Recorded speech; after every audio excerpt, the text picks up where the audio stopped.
तो जैसा कि लास्ट एपिसोड में हम लोगों ने देखा था कि ग्रैनी ने जब अपनी ट्रू पावर शो की थी तो उसने सिटी लॉर्ड और उसके साथियों की खटिया खड़ी कर दी थी। वहां पे मौजूद जितने भी लोग थे वो बहुत ही बुरी तरह से मारे गए थे। ग्रैनी सी ने अपनी नीडल टेक्निक को यूज करते हुए एक एक को चुन चुन कर मार दिया था। यहाँ तक कि सिटी लॉर्ड अपनी पूरी पावर यूज करते हुए भी उसका कुछ नहीं बिगाड़ पाया था। उल्टा सिटी लॉर्ड भी ग्रैनी सी की नीडल टेक्निक का शिकार हो जाता है। ग्रैनी सी उसके हाथ पैर पूरी तरह से लॉक कर देती है और उसकी आंखों को पूरी तरह से सील कर देती है, जिससे वो ना कुछ कह पाता है ना कुछ देख पाता है। और ग्रैनी सी उसकी पूरी की पूरी बॉडी को डिस्ट्रॉय करते हुए उसकी स्किन अपने काम के लिए यूज करना शुरू कर देती है। शुरू में तो मोशन भी अपनी ग्रैनी को नहीं पहचान पाया था, मगर फिर बाद में ग्रैनी सी उन लोगों को कहती है कि फौरन से विलेज चीफ को इन्फॉर्म कर दो और उन्हें कह दो कि हम लोग बहुत जल्द यान कांगो आर्मी को फेस करने वाले हैं। मोशन फौरन से सिटी गेट पहुंच गया था और वहां पे वो अपने ग्रैंडपा का इंतजार कर रहा था, मगर वहां पर वो 7th प्रिंसेस आ जाती है। वो जब ये जानती है कि मोशन उसकी ही यान कांगो आर्मी को रोकने के लिए खड़ा है तो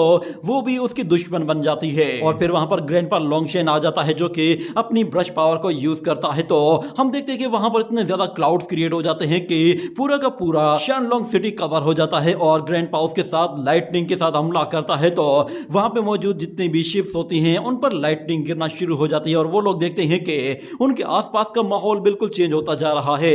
वो लोग किसी पेंटिंग के अंदर आते जा रहे हैं। वो लोग ग्रैंडपा लोंगशेन की पेंटिंग के अंदर आ जाते हैं, जिसके बाद अब ग्रैंडपा लोंगशेन पूरा कंट्रोल लेते हुए उन बादलों से लाइटनिंग गिराना शुरू कर देता है, जिस पर नीचे मौजूद जितनी भी फ्लाइंग शिप्स और जितने भी कैरेज होते हैं वो सारे के सारे उस लाइटनिंग की वजह से पूरी तरह से बर्बाद होना शुरू हो जाते हैं। मोशन दूर से खड़ा होकर ये सब कुछ देख रहा होता है। उसे नजर आता है कि वहां पर हर जगह आग ही आग लग रही है। यहाँ पर शिप्स जैसे जैसे जलकर नीचे गिर रही होती है तो वहां पर लोगों के चीखने चिल्लाने की आवाजें आने लगती हैं। वो लोग मदद के लिए पुकारना शुरू कर देते हैं, मगर वहां पर अब उनकी मदद करने वाला भी कोई नहीं था।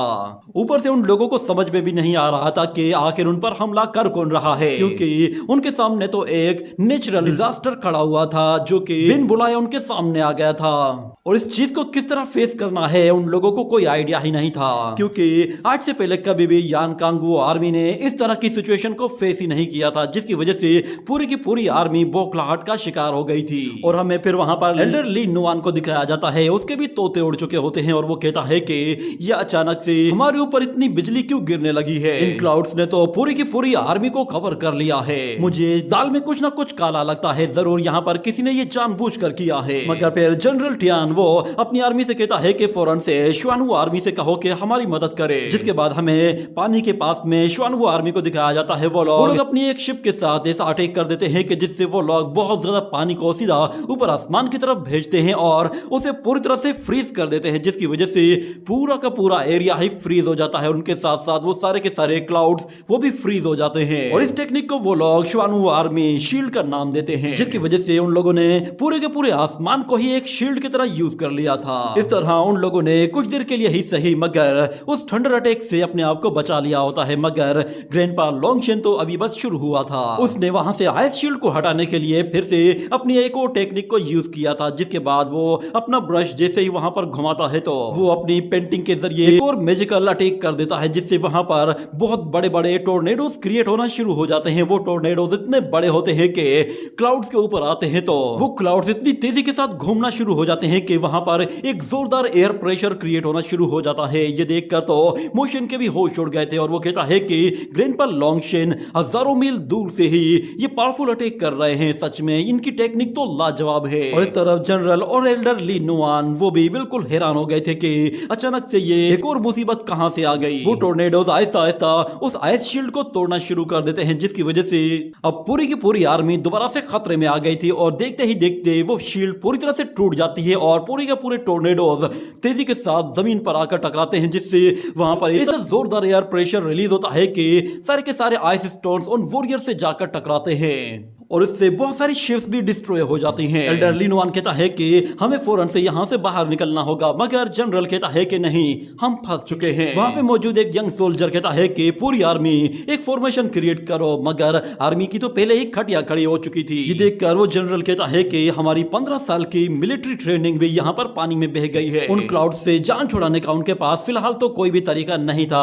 यहाँ तक कि वो शिप्स आहिस्ता आहिस्ता उस टोर्नेडो की तरफ खींची चली जा रही होती हैं और बहुत सारे स्टोन ड्रोन्स उनसे आकर टकरा रहे होते हैं, जिसकी वजह से वो लोग और भी ज्यादा मुसीबत में फंसते जा रहे थे। उन लोगों को लग रहा था कि ये सब कुछ वो ब्लाइंड ग्रैंडपा कर रहा है, क्योंकि एल्डर लिन वन ने उसे पहले ही देख लिया था कि वो इतना पावरफुल है कि वो अकेला ही पूरी आर्मी के साथ निमट सकता है। मगर इस तरह फिर वो जनरल ट्रियानसी लोगों को ऑर्डर देता है कि व्हाइट टाइगर आर्मी से कहो कि फौरन से आगे बढ़े, और साथ में वो सुजाकू आर्मी से भी कहता है कि तुम लोग फौरन से आगे की तरफ आ जाओ। इस तरह व्हाइट टाइगर आर्मी ऑर्डर को फॉलो करते हुए वहां पर एक बड़ी सी फॉर्मेशन क्रिएट कर लेती है, जिसके साथ वो लोग वहां पर एक बहुत ही बड़े खूंखार व्हाइट टाइगर को समन करते हैं। और फिर वो वहां पर एक और आर्मी को ऑर्डर देता है कि तुम लोग भी वहां पर अपना फायर एरे क्रिएट करो। जैसे ही वो लोग वहां पर अपना फेरी फायर एरे क्रिएट करते हैं तो हमें वहां पर एक फायर फिनिक्स बर्ड दिखाई देता है, और जैसे ही वो लोग उस वारशिप के साथ हमला करना शुरू करते हैं तो उन आग के गोलों के साथ बहुत बड़े बड़े फायर फिनिक्स बर्ड निकल आते हैं, जो कि सीधे जाकर उन टोर्नेडो से टकराते हैं और उनके पास जाते ही उन्हें पूरी तरह से डिस्ट्रॉय करके रख देते हैं, जिससे वहां का माहौल बिल्कुल शांत हो जाता है और क्लाउड्स भी आहिस्ता आहिस्ता वहां से हटना शुरू हो जाते हैं। और फिर हमें दोबारा से जान लॉन्ग सिटी का सीन दिखाया जाता है, जहां से वो सिटी लॉर्ड और जनरल किन फायू वो दोनों ही वो सब कुछ देख रहे होते हैं। और जनरल फायू को बताया जाता है कि जनरल टियानसी ने हमें एक न्यूज भेजी है, और फिर वहां पर वो 7th प्रिंसेस भी भागते हुए आती है और वो जनरल फायू को बताती है कि इस सिटी में कोई शख्स मौजूद है जो कि हमारी यान कांगू आर्मी को रोकने की कोशिश कर रहा है। ये कहने के बाद वो सिटी लॉर्ड से कहता है कि तुमने तो कहा था कि तुमने यहाँ पे मौजूद हर एक प्रॉब्लम को सॉल्व कर दिया है, और यहाँ पे जितने भी लोग थे उन सबको भी खत्म कर दिया है जो कि हमारा रास्ता रोकने वाले थे, और तुमने कहा है कि तुमने डिमोनिक कल्ट सेक्ट की उस हाउस वाइफ को भी मार दिया है। तो फिर ये सब कुछ क्या है? कहीं तुम मुझे बेवकूफ तो नहीं बना रहे? ये सुनते ही सिटी लॉर्ड फौरन से अपनी वही डिमोनिक पावर उसे शो करता है, जो कि असल में ग्रेनी सी की उस मैजिक बुक की पावर थी। उसे देखकर जनरल खुद भी हैरान हो गया था, और सिटी लॉर्ड उसे बताता है कि मैंने उस ग्रेनी सी को मार दिया है और उससे मैंने मैजिक बुक भी ले ली है, इसलिए तुम अब बिल्कुल बेफिक्र हो जाओ। मैं खुद जाकर देखता हूँ कि आखिर कौन है वो शख्स जो कि मेरे ही सिटी में मौजूद मेरे मेहमानों पर हमला कर रहा है। वो अपने सोल्जर से कहता है कि फौरन से हम लोग सिटी के सेंटर में जा रहे हैं, मैं खुद जाकर देखूंगा आखिर कौन है वो शख्स जो कि मेरे खिलाफ ये साजिश कर रहा है। मगर जनरल किन फायू कहता है कि मैं भी तुम्हारे साथ चलता हूँ। ये कहने के साथ वो भी सिटी लॉर्ड के साथ साथ चला जाता है, जिसके बाद सिटी लॉर्ड उससे कहता है कि अगर ऐसा ही है तो फिर ठीक है, प्लीज मास्टर यान कांगो के सामने मेरी अच्छी तारीफ कीजिएगा और उन्हें बताइएगा कि मैंने आप लोगों की हेल्प करने के लिए कितनी ज्यादा एफर्ट्स की हैं। ये कहने के साथ ही वो आर्मी फिर सिटी के सेंटर की तरफ जा रही होती है, मगर जैसे ही सिटी लॉर्ड 7th प्रिंसेस के पास से गुजरता है तो 7th प्रिंसेस उसे भाप लेती है और उसे पता चल जाता है कि ये सिटी लॉर्ड नहीं है बल्कि ये कोई और शख्स है, क्योंकि उसकी स्मेल बिल्कुल चेंज हो चुकी है। और इस तरह फिर मोशन देखता है कि उसका एक और ग्रैंडपा वो भी वहां पर पहुंच गया है, और वो कोई और नहीं बल्कि ग्रैंडपा युआनजी होता है। वो मोशन से कहता है कि यहाँ पर अगर इंपीरियल मास्टर खुद से आ रहा है तो मेरा तो यहाँ पर आना बनता है, और वैसे भी हम लोगों ने बहुत जल्द अपना सेकंड स्टेप भी तो कंप्लीट करना है। सेकंड स्टेप का मतलब है कि वो लोग अपना एक बैकअप प्लान बनाकर आए हैं, जो कि वो लोग इंप्लीमेंट करना शुरू कर रहे हैं। वो लोग पहले ही शहर के अंदर मौजूद लोगों का सफाया कर रहे हैं, जो कि यान कांगू आर्मी के लिए काम करते हैं। वो फार्मिस्ट वहां पर पहुंचते ही अपनी पॉइजनस एनर्जी का इस्तेमाल करके सोल्जर्स को एक ही झटके में सुला देता है। और इस तरह विलेज चीफ वो मास्टर वांग चेन और उस म्यूट ग्रैंडपा के साथ सीधा सिटी गेट की तरफ जा रहा था। और विलेज चीफ कहता है अगर वाकई में मास्टर यान कांग वो खुद से लड़ने के लिए आ रहा है तो फिर समझ जाओ कि वो कोई भी कसर नहीं छोड़ेगा। आज उसने अपना पूरा जोर लगाना है और उसके सामने हम भी चट्टान की दीवार बन जाएंगे। अगले सीन में हम लोग एक और गोल्डन बर्ड को देखते हैं, जो कि किन फायू का मैसेज लेकर फौरन से यान कांगुओ के पास जा पहुंचता है। और यान कांगुओ फौरन से वहां पर फिर बड़ी आर्मी के लिए सायरन्स बजवाना शुरू कर देता है, और हमें दिखाया जाता है कि उसकी आर्मी फौरन से वो उस माउंटेन की तरफ मार्च करना शुरू कर देती है। उन लोगों को ऐसा लग रहा था कि जैसे अभी अभी उन लोगों ने जो बड़े बड़े डिजास्टर्स फेस किए थे वो नेचुरल डिजास्टर्स थे। और फिर वहां पर यान कांगो के पास एक और सोल्जर आता है और उसे बताता है कि हम लोगों ने मिसुई पास के जरिए से डाशू में एंटर होने का रास्ता ढूंढ लिया है, और इस तरह विलेज चलेगा। अगर यान कांगो आर्मी वो सिटी के अंदर एंटर हो जाती है तो फिर मैं इन पिलर्स को फौरन से डिस्ट्रॉय कर दूंगा, जिसकी वजह से डार्कनेस वो सिटी के अंदर एंटर हो जाएगी। ये सुनकर मोशन समझ जाता है कि ये ड्रैगन पिलर्स ये असल में इस टियानशियान लॉन्ग सिटी को प्रोटेक्ट करने के लिए यहाँ पर मौजूद हैं। ये डार्कनेस को अंदर जाने नहीं देते। अगर ये पिलर्स ही डिस्ट्रॉय हो जाएंगे तो यहाँ पर ये जगह रहने के लायक ही नहीं रहेगी, और अगर यान कांगू आर्मी इस शहर पर कब्जा कर भी ले तो भी ये शहर उनके किसी काम का नहीं रहेगा, और आहिस्ता आहिस्ता ये आर्मी फिर पूरी तरह से डार्कनेस की लपेट में आ जाएगी। हो सकता है कि शायद मास्टर यान कांगू वो भी खुद इस डार्कनेस में यहाँ पर मारा जाए। ये सुनकर ग्रैंडपा युआनजी कहता है कि हाँ, तुम काफी समझदार हो गए हो, यही तो हमारा बैकअप प्लान है। मगर मोशन कहता है कि हमारे पास सिर्फ और सिर्फ अभी कुछ ही टाइम बचा है, हमें उन लोगों को वहां पर होल्ड करना होगा ताकि वो लोग सिटी में एंटर ही ना हो सके।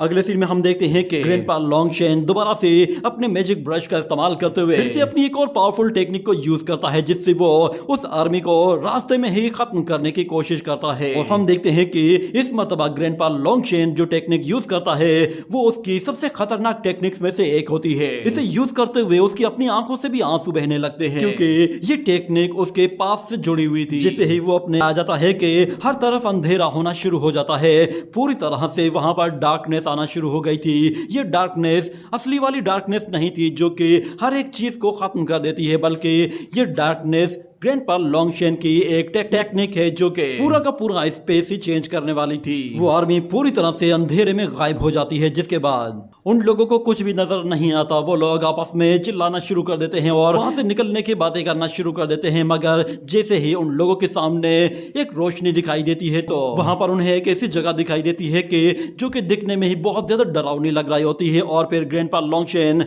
अपने ब्लड पावर को यूज करते हुए बहुत सारे डिमोनिक आइज क्रिएट करना शुरू कर देता है, जिसके जरिए वो पूरी की पूरी आर्मी को ही डरा देता है, यहाँ तक कि मोशन खुद भी डर गया था। वहां पर उस आइस जैसी और भी बहुत सारी आइस आ जाती हैं जो कि साइज में भी काफी बड़ी होती हैं, और देखते ही देखते फिर वहां पर कुछ ह्यूमन फेस अपीयर होते हैं जो कि उन वारशिप से भी ज्यादा बड़े होते हैं। उन्हें देखकर वो सब लोग बिल्कुल कांप रहे होते हैं, उन्हें यकीन नहीं आ रहा था कि यहाँ पर ऐसा कुछ भी देखने को मिल सकता है। एक बंदा कहता है कि कहीं हम लोग किसी हेल में तो नहीं आ गए। इतना कहने के बाद अचानक उन ह्यूमन फेस के ऊपर से स्किन पिघल कर नीचे गिर जाती है और सिर्फ उनकी खाली खोपड़ियां रह जाती है। ये मंजर और भी ज्यादा डरावना लग रहा होता है, जिसकी वजह से पूरी की पूरी आर्मी बिल्कुल सख्ते में चली गई होती है। मगर वहां पे मौजूद एक शख्स कहता है कि ये एक पेंटिंग है और एक बंदे की पेंटिंग पूरी की पूरी आर्मी को नहीं रोक सकती। मगर हमें दिखाया जाता है कि ग्रैंडपा लॉन्गशेन वो उस पेंटिंग को क्रिएट करने के लिए अपने ब्रश का इस्तेमाल किए जा रहा होता है और फिर से वहां पर बड़े बड़े फेस अपीयर कर देता है। जिसके बाद हम यान कांगुओ को देखते हैं, वो कहता है कि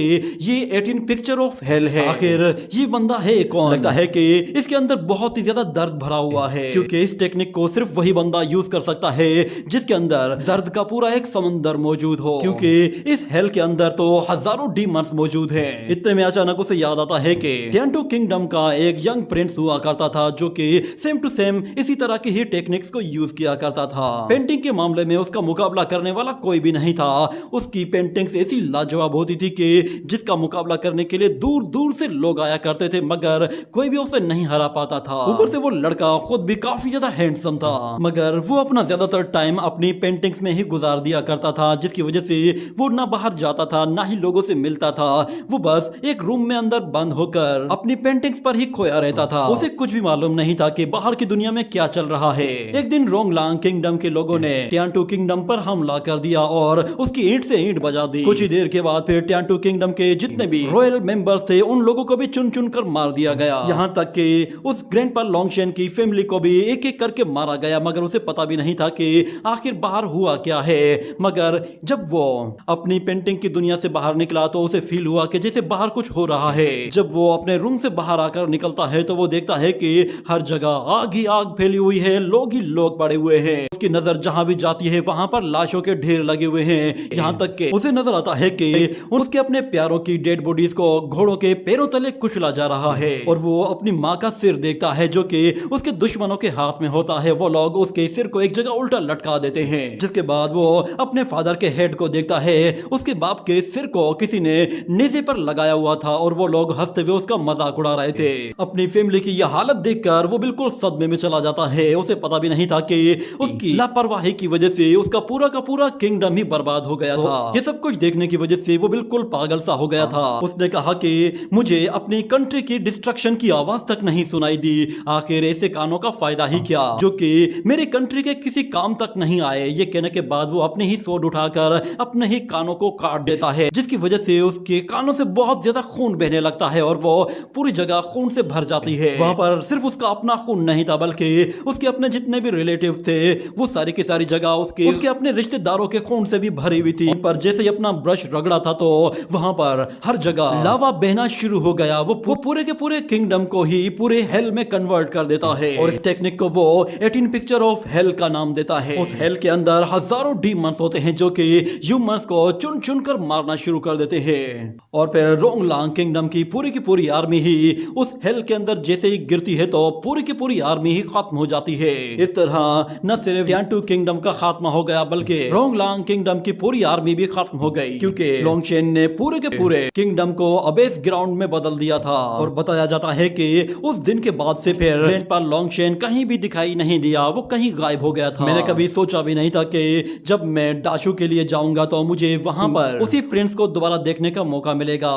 मैं अपनी लाइफ में पहली मर्तबा 18 पिक्चर ऑफ हेल देख रहा हूँ। इस 18 पिक्चर ऑफ हेल के जरिए ही मैं देख पा रहा हूँ कि उस लड़के के अंदर किस कदर दर्द भरा हुआ है, मगर साथ में मैं उसके टैलेंट की भी कदर करता हूँ। मैंने कभी सोचा भी नहीं था कि डाशू में इतना ज्यादा सूटेबल बंदा मुझे मिल जाएगा जो कि एक सेंट बनने के लिए पूरी तरह से क्वालिफाइड है, मगर बदकिस्मती से ये बंदा आज मेरे अगेंस्ट खड़ा हुआ है, जिसका मतलब है कि अब हम लोगों में से किसी एक को ही जिंदा रहना होगा। ग्रैंडपा लोंगशेन की दर्द भरी दास्तान सुनकर तो मोशन की आंखों से भी आंसू आ गए थे और विलेज चीफ और दूसरी तरफ युआनजी दोनों ही बिल्कुल सख्ते में चले गए थे। उन्हें भी यकीन नहीं आ रहा था कि ग्रैंडपा लोंगशेन के साथ ऐसा कुछ हुआ होगा। ग्रैंडपा लोंगशेन वो अपने ब्रश का इस्तेमाल करते हुए वहां पर बहुत बड़े बड़े डिमोनिक फेस अपीयर करता है जो कि मुंह से लावा उगलते हैं। वो लावा आसमान से बहता हुआ जैसे ही नीचे आता है तो वो पूरी की पूरी शिप्स को जलाना शुरू कर देता है और लोग फिर से चीखना चिल्लाना शुरू कर देते हैं और वो शिप्स एक एक करके जमीन की तरफ गिरना शुरू हो गई थी, क्योंकि वो फेस एक के बाद एक अपीयर हुए जा रहे होते हैं और आग और लावा एक एक करके उनके ऊपर गिरता जा रहा था।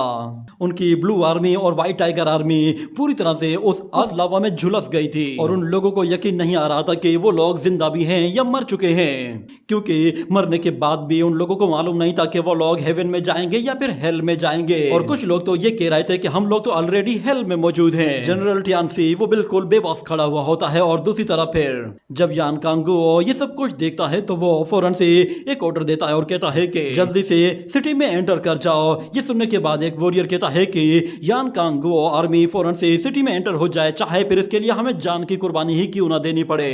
और वो लोग जनरल टियानसी को भी एक ऑर्डर देते हैं और कहते हैं कि ऑर्डिनरी जितने भी कल्टीवेटर्स हैं वो इंफॉर्मेशन का मुकाबला नहीं कर सकते, इसीलिए आपको फौरन से कुछ करना होगा, क्योंकि इस पेंटिंग की वजह से हमारी आर्मी को बहुत ही ज्यादा नुकसान हो रहा है। अगर ऐसा ही चलता रहा तो बहुत जल्द हमारी पूरी आर्मी यहीं पर ही दफन हो जाएगी। ये सुनते ही फिर फौरन से जनरल टियानसी अपनी आर्मी से कहता है कि 4 एलिमेंट फॉर्मेशन बनाना शुरू करो। ये कहते ही वो फौरन से वहां पर 4 एलिमेंट पावर शो करते हुए अपनी एक कंबाइंड फॉर्मेशन क्रिएट करना शुरू कर देते हैं। और फिर हमें विलेज चीफ की आवाज सुनाई देती है। वो कहता है कि ये लड़ाई तो बहुत ही जबरदस्त होने वाली है, क्योंकि यहाँ पर 4 एट्रीब्यूट पावर को यूज किया जाने वाला है। वहां पे हम लोग उस जनरल को देखते हैं जो कि शेन क्याओ रियलम में होता है और वो पहले ही इतना ताकतवर होता है कि वो चारों के चारों एलिमेंट फॉर्मेशंस को एक साथ यूज कर सकता है, मगर वो उसकी पावर को कई गुना बढ़ाने के लिए अपनी सोर्ड को यूज करता है। उसकी सोर्ड भी कोई नॉर्मल सोर्ड नहीं होती, वो दुनिया की सबसे बेस्ट सोर्ड में से एक होती है, जैसे कि एक मोशन के पास भी मौजूद है। विलेज चीफ कहता है कि जितना मैं जानता हूँ जनरल ट्रियानसी वो फॉर्मेशंस बनाने में सबसे एक्सपर्ट है। उसके पास जो सोर्ड मौजूद है वो